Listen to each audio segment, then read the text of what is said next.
Tonight we're going in depth on the threat of another government shutdown. I'm speaking with Eastern Oklahoma Congressman Josh Brecheen about where he stands as his party is divided on this path. But first, Rebecca Castor explains why a new voting law currently attached to a spending bill could be the reason the government closes just weeks before the election. Congress has a lot of responsibilities, but two primary obligations: responsibly fund the government and make sure that our elections are free and fair and secure. The pressure is on House Speaker Mike Johnson once again to pass a spending bill, or more likely a continuing resolution, by the end of the month, or parts of the government will shut down October 1st. With an election right around the corner. Shutting down the government is always a bad idea, no matter what time of year it is. Leader Jeffries, the president, and I will gladly and readily work with the speaker to keep the government open. A sticking point for many Democrats is a GOP provision attached to the bill that requires proof of citizenship when people register to vote.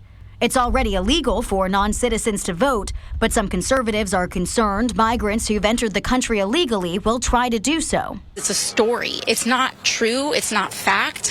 When we actually look at the numbers, we know that that this so-called idea of voter fraud is not real. When you fill out the federal card to register to vote, all you have to do is check a box promising that you're an American citizen. It's on the honor system. We are wanting to make it more difficult not to vote, but to cheat. Former President Donald Trump says Republicans should shut down the government if election security is not ensured.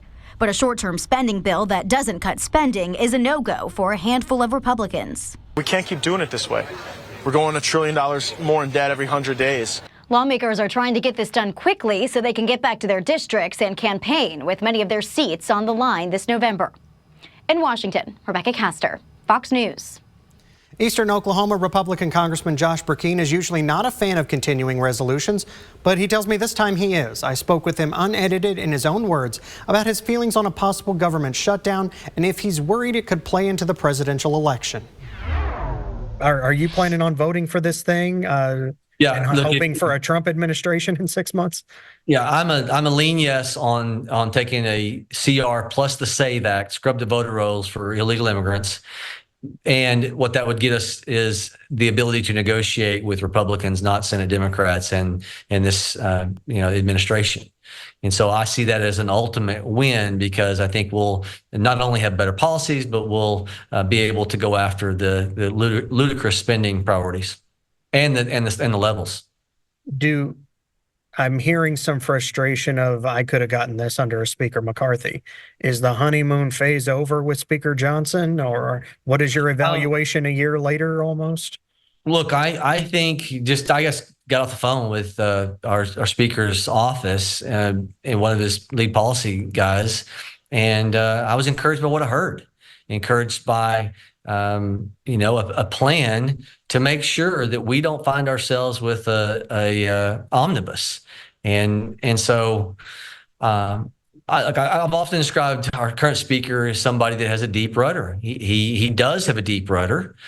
He knows. I've said this to him personally 2 different times in the spring. I said to him, I disagree with you, but I know that he is a conservative. I know that on the inside, he's convicted over our levels of spending. He's convicted over our policies that run afoul to conservative principles.